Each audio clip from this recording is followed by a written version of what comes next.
జై శ్రీరామ్. శ్రీమాత్రే నమః. శ్రీ గురుభ్యో నమః. 2026 సంవత్సరం జూలై నెల యొక్క మాస ఫలితాలు. ఈ జూలై నెలలో గోచారంలో ఉన్న గ్రహ గమనాలు ఏ విధంగా ఉన్నాయి? వృషభ రాశిలో మంగళ సంచారం ఈ మాసం మొత్తం కూడా మంగళ సంచారం వృషభ రాశిలో ఉంటుంది. రవి సంచారం మిథున రాశిలో 16వ తారీఖు వరకు కూడా మిథున రాశిలో రవి సంచారం ఉంటుంది. 17వ తారీఖు నుంచి ఆయన కర్కాటక రాశిలోకి ఆయన సంచారం సాగిస్తారు. అప్పుడే మనకి ఇంకా దక్షిణాయన పుణ్యకాలం కూడా ప్రారంభం అవుతుంది. అప్పటి నుంచి బుధుడు వక్రగతిలో ఉన్నాడు కాబట్టి ఈ నెలలో ఆయన సంచారము కర్కాటక రాశి మిథున రాశిలో ఆయన సంచారం ఉంటుంది. శుక్రుడు ఈ వారం మొదట్లో 5వ తారీఖు వరకు 4వ తారీఖు వరకు కర్కాటక రాశిలో సంచారం చేస్తూ 5వ తారీఖు నుంచి ఆయన సంచారాన్ని సింహరాశిలో ఉంటుంది. ఆయన సంచారం సింహరాశి, శుక్రాచార్యుల వారి సంచారం సింహరాశిలో ఉంటుంది. గురు భగవానుడు సంచారము కర్కాటక రాశిలో ఉంది. సింహరాశిలో కేతుదేవుని సంచారము, కుంభరాశిలో రాహుదేవుని సంచారము, ఆఖరిదైన మీనరాశిలో శనేశ్వరుని సంచారము. శనేశ్వరుడి సంచారము ఈ మాసం చివర్లో ఆయన వక్రగతిలోకి వెళ్తున్నారు. ఇదే ఈ వారం యొక్క గోచారంలో ఉన్న గ్రహస్థితులు. ఇది ఈ మాసము గోచారంలో ఉన్న గ్రహస్థితులు. ఈ మాసంలో ఉన్న ఈ గోచార గ్రహస్థితుల్ని అనుసరించి ఎలాంటి ఫలితాలు ద్వాదశ రాశుల వాళ్ళకి, ద్వాదశ లగ్నాల వాళ్ళకి ఉండబోతున్నాయి. అలాగే ఈ మాసము గోచారంలో గ్రహ గమనాలు ఎలాగున్నాయి అంటే మంచి స్థానాల్లో ఉన్నాయా, ఏదైనా జాగ్రత్తలను సూచిస్తున్నాయా, ఏదైనా శుభత్వాన్ని సూచిస్తున్నాయా? ప్రత్యేకాంశం ఏంటంటే గోచారంలో ఈ మాసం చివరిలో శనేశ్వరుడు వెళ్ళడం. దీని మీద మళ్ళీ మనం సపరేట్ గా ఒక వీడియోలో నేను చెప్తాను ఎలా ఉంటుంది అనేది. ఇది కొంతమందికి చాలా బాగా ఉంటుంది. ఏలినాడులో ఉన్న వాళ్ళకి బాగా ఉంటుంది. ఇప్పుడు వక్రగతి అష్టమ శ్రేణిలో ఉన్న వాళ్ళకి బాగా ఉంటుంది. అర్ధాష్టమ శ్రేణిలో ఉన్న వాళ్ళకి బాగా ఉంటుంది. ఒక రిలీవింగ్ ఫ్యాక్టర్ అనుకోండి ఈ ఏలినాడు శని, అష్టమ శని, అర్ధాష్టమ శనిలో ఉన్న వాళ్ళకి. అది ఈ మాసం చివరి నుంచి స్టార్ట్ అవుతుంది. అలాగే కంటక శనిలో ఉన్న వాళ్ళకి కూడా ఈ పాయింట్ వర్తిస్తుంది. ఇది మోస్ట్ స్పెషల్ అంశము గోచారంలో. ఇంకొకటి ఏంటంటే మనందరికి తెలిసిన దేవగురువు అయిన బృహస్పతి కర్కాటక రాశిలో ఆయన సంచారము, రవి కూడా ఈ మాసం మధ్యలో కర్కాటక రాశిలోకి రావడం, అన్ని మాసాల్లోకెల్లా అన్ని రాశుల్లో ఆయన సంచారం కంటే కూడా దేవగురువు అయిన బృహస్పతి సంచారము కర్కాటక రాశిలో, ధనుసు రాశిలో మీన రాశిలో ఈయన సంచారం చాలా స్పెషల్ గా ఉంటుంది. ఇప్పుడు ఇది ఈయన సమక్షంలో సూర్యనారాయణ మూర్తి కర్కాటక రాశిలో ప్రవేశం అంటే దక్షిణాయన పుణ్యకాలం ప్రారంభం అవుతుంది. ఇది చాలా మంచిది. దీని గురించి కూడా మనం ఒక వీడియోలో నేను చెప్తాను. దక్షిణాయన పుణ్యకాలం ఈ సంవత్సరం ఎంత సిగ్నిఫికెంట్ గా ఉంది, దీన్ని మనందరం ఎలా యూటిలైజ్ చేసుకోవాలి, ఇవన్నీ కూడా మనం ఒక వీడియోలో మాట్లాడుతున్నాం. మొత్తానికి అయితే ఇవి ఈ మాసంలో ఉన్న గోచారంలో ఉన్న ప్రత్యేక అంశాలు. ఇప్పుడు నేను చెప్పినట్టు శుభత్వాన్ని సూచిస్తుంది కదా. శనేశ్వరుడు వక్రగతిలోకి వెళ్ళడం కొన్ని రాశుల వాళ్ళకి నేను చెప్పాను కదా. ఏలినాడు శనిలో ఉన్న వాళ్ళకి, అష్టమ శనిలో ఉన్న వాళ్ళకి, అర్ధాష్టమ శనిలో ఉన్న వాళ్ళకి, కంటక శనిలో ఉన్న వాళ్ళకి వీళ్ళందరికీ ఊరట ఇస్తుంది. అట్ ద సేమ్ టైం వృషభ తులా రాశుల వాళ్ళకి కొంత ప్రతికూలం పూర్తిగా అని చెప్పను, అలాగని అనుకూలంగా కూడా ఉండదు, అలా ఉంటుంది. ఇవి ఈ మాసంలో ఉన్న గోచర గ్రహస్థితులు. అలాగే ఇప్పుడు గోచార గ్రహస్థితులను అనుసరించి ద్వాదశ రాశుల వాళ్ళకి, ద్వాదశ లగ్నాల వాళ్ళకి ఎలాంటి ఫలితాలు ఉంటాయో మనం పరిశీలిద్దాం.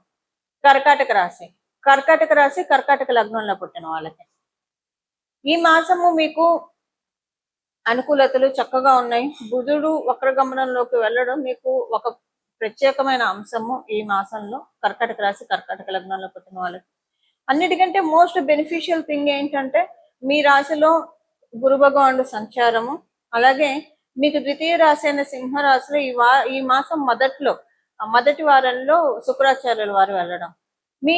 మీ రాశి మీ లగ్నము శుభకర్తరిలో ఉంది. ఇప్పుడు ఒక పసిపిల్లలకి ఉన్నారంటే ఆ పసిపిల్లలకి తల్లి ఉండి, తండ్రి ఉండి, అమ్మమ్మ, నానమ్మ, అలాగే తాతగారులు ఉంటే ఎంత గారంగా చూసుకుంటారు, అంత గారంగా ఉంటుంది ఇప్పుడు మీకు. అంటే పరిస్థితులు, డెస్టినీ కూడా ఒక్కొక్కసారి ప్యాంపర్ చేస్తూ ఉంటుంది. అంటే మనకి ఏది జరిగితే మనం సంతోషపడతాం, అది డెస్టినీ మనకి ఇస్తుంది. అదే గారం చేయడం అంటే, డెస్టినీ గారం చేయడం అంటే. అది ఇప్పుడు చూస్తారు కర్కాటక రాశిలో పుట్టిన వాళ్ళు, కర్కాటక లగ్నంలో పుట్టిన వాళ్ళందరికీ కూడా అనుకున్న పనులు అనుకున్నట్లు నెరవేరుతాయి. సహజ కాల పురుషుడి కుండలిలో పంచమ రాశి అయిన సింహ రాశిలో శుక్రాచార్యుల వారి స్థితి, అది మీకు ద్వితీయ రాశి అవ్వడం వల్ల వాక్కుకి బాగా బలం పెరుగుతుంది. మీరు ఉపాసనా పరులు అయితే కనుక మీ వాక్ బలాన్ని పెంపొందించుకోవడానికి ఇది చాలా బెస్ట్ పీరియడ్. అలాగే ఏదైనా మంత్రదీక్ష తీసుకోవడానికి, మీరు ఆల్రెడీ మంత్రదీక్ష తీసుకొని ఉంటే దాన్ని ఎక్కువగా అనుష్ఠానం చేయండి, చాలా మంచి ఫలితాన్ని చూస్తారు. ఈ మాసంలో మీరు లక్ష్మీ అమ్మవారికి సంబంధించిన పూజ ప్రత్యేకించి మీరు చేస్తే చాలా మంచిది. కర్కాటక రాశి, కర్కాటక లగ్నంలో పుట్టిన వాళ్ళు అమ్మవారి ఆలయానికి వెళ్ళి అమ్మవారి ఆలయాన్ని సందర్శించడం, శ్రీ మహాలక్ష్మి అమ్మవారి ఆలయానికి, ఇలా ఏదైనా అమ్మవారికి సంబంధించిన స్తోత్రాలు చదువుకోవడం, వీటన్నిటికీ కూడా చాలా మంచిది. పిల్లల గురించి మంచి పాజిటివ్ విషయాలు వింటారు. పిల్లల గురించి మీ చుట్టూ ఉన్న వాళ్ళు చెప్తారు. సపోజ్ వాళ్ళు కాలేజీలో చదువుకుంటే లేదా స్కూల్లో చదువుకుంటే వాళ్ళు మీకు మంచి ఫీడ్బ్యాక్ ఇస్తారు, చాలా పాజిటివ్ ఫీడ్బ్యాక్ ఇస్తారు, ఇంప్రెసివ్ ఫీడ్బ్యాక్ ఇస్తారు. ఒకవేళ మీ పిల్లలు కనుక విద్య పూర్తయింది, ఉద్యోగంలో ఉన్నారు, అక్కడి నుంచి కూడా వాళ్ళ నుంచి గుడ్ న్యూస్ ఉంటారు. మీరు మీ పిల్లలకి వివాహ ప్రయత్నాలు చేస్తూ ఉంటే మీ చేసే ప్రయత్నాలన్నీ సఫలీకృతం అవుతాయి. ఈ విధంగా ఒక రకంగా చెప్పాలంటే శుభ పరంపర ఈ మాసంలో చాలా చక్కగా ఉంది కర్కాటక రాశిలో పుట్టిన వాళ్ళకి, కర్కాటక లగ్నంలో పుట్టిన వాళ్ళకి. దానికి మేజర్ కారణం ఏంటంటే మీ రాశిలో గురువు, దేవగురువు అయిన బృహస్పతి, మీకు తదుపరి రాశి అయిన సింహ రాశిలో అసురు గురువైన శుక్రాచార్యుల వారి సంచారం, బుధ భగవానుడు వక్రించి ఉండడం, ఇవన్నీ కూడా సో మెనీ గుడ్ ఫ్యాక్టర్స్ తోటి కర్కాటక రాశి అలాగే కర్కాటక లగ్నంలో పుట్టిన వాళ్ళందరూ ఉన్నారు. ఉద్యోగస్తులకి అనుకూలమైన సమయం చాలా బాగా ఉంటుంది. ఉద్యోగస్తులందరికీ కూడా ఉద్యోగస్తులందరికీ ఈ మాసం చివరిలో ఒక గుడ్ న్యూస్ వింటారు. అది మీకు వేరే చోట మంచి ఆఫర్ వచ్చిందన్న గుడ్ న్యూస్ కావచ్చు, లేదా మీరు ఉన్న చోట ఏదైనా మంచి మార్పు, మీకు ఇష్టం లేని విషయం ఏదైనా ఉంటే అది మారుతుంది. అది ఒక గుడ్ న్యూస్ గా మీరు చాలా హ్యాపీగా ఫీల్ అవుతారు. వ్యాపారస్తులకి ఈ మాసము అంతా కూడా బాగా ఉంటుంది. ఈ మాసం చివరిలో ఇంకా బాగా ఉంటుంది, చాలా మంచి మార్పులు చూస్తారు వ్యాపారస్తులు. స్టార్టింగ్ నుంచి బాగా ఉంటుంది, అసలు ఈ మాసం చివరిలో అన్ఎక్స్పెక్టెడ్ గెయిన్స్ మీరు చూస్తారు, చాలా సంతోషంగా అనిపిస్తుంది. ఈ మాసం కూడా శుభ పరంపరతో ఫిల్ అయ్యింది కర్కాటక రాశి, కర్కాటక లగ్నంలో పుట్టిన వారందరికీ కూడా. పరిహారము, ఈ మాసంలో చేసుకోవాల్సిన పరిహారము, మనము గోచరంలో ఉన్న గ్రహ స్థితుల గురించి మొత్తం చూసాము, ఎలా ఉంటాయి ఫలితాలు కూడా మనం చూసాము. ఇందులో శనేశ్వరుడు వక్రగతిలోకి వెళ్ళడము ఒక చాలా మంచి విషయము. అంటే వక్రగతిలోకి ఆయన వెళ్ళేది కుంభరాశిలోకి అవ్వడం వల్ల, అంటే కుంభరాశి వైపే కాబట్టి ఇది ఒక మంచి విశేషాంశము. అందువల్ల దీనిలో అన్ని బ్లెస్సింగ్స్ తీసుకోవడానికి, శనేశ్వరుడు బ్లెస్సింగ్స్ తీసుకోవడానికి, అందున ప్రత్యేకించి ఏలినాటి శని ఉన్న వాళ్ళు, అష్టమ శని ఉన్న వాళ్ళు, అర్ధాష్టమ శని ఉన్న వాళ్ళు, కంటక శని ఉన్న వాళ్ళకి ఇప్పుడు అది ఎవరెవరో నేను చెప్తాను. ఏలినాటి శనిలో ఉన్న వాళ్ళు ఇప్పుడు కుంభరాశి, మీనరాశి వాళ్ళకి ఏలినాటి శని ఉంది, కుంభరాశి వాళ్ళకి ఏలినాటి శని ఉంది, అలాగే మేషరాశి వాళ్ళకి కూడా ఏలినాటి శనిలోనే ఉన్నారు. అర్ధాష్టమ శనిలో ఉన్న వాళ్ళు ఎవరు? ధనుసు రాశి వాళ్ళు. అష్టమ శనిలో ఉన్న వాళ్ళు సింహరాశిలో ఉన్నవాళ్ళు. కంటక శని ఎవరికి ఉంది? మిథున రాశిలో ఉన్న వాళ్ళకి. సో ఈ రాశుల్లో ఉన్న వాళ్ళకి కావచ్చు, లేదా ఇప్పుడు నేను చెప్పిన రాశులు లగ్నాల్లో ఉన్న వాళ్ళకి అష్టమ శని, అర్ధాష్టమ శని, ఏలినాటి శని, కంటక శని ఇవన్నీ ఉన్నాయి. ఇది దీంట్లోంచి ఇప్పుడు బయటపడటానికి మంచి సమయము. అంటే తర్వాత ఇప్పుడు ఏలినాటి శని కుంభరాశి వాళ్ళకి అయిపోతుంది అనుకోండి నెక్స్ట్ ఇయర్, కానీ మీనరాశి వాళ్ళకి ఉంటుంది, మేషరాశి వాళ్ళకి ఉంటుంది, తర్వాత నెక్స్ట్ ఇయర్ వృషభ రాశి వాళ్ళకి కూడా స్టార్ట్ అవుతుంది. ఇది ఏంటంటే దీంట్లోంచి ఇంకా మీనరాశి వాళ్ళు, అంటే అర్ధాష్టమ శని, అష్టమ శని ధనుసు రాశి వాళ్ళకి, సింహరాశి వాళ్ళకి కూడా అయిపోతుంది, కంటక శని మిథున రాశి వాళ్ళకి అయిపోతుంది.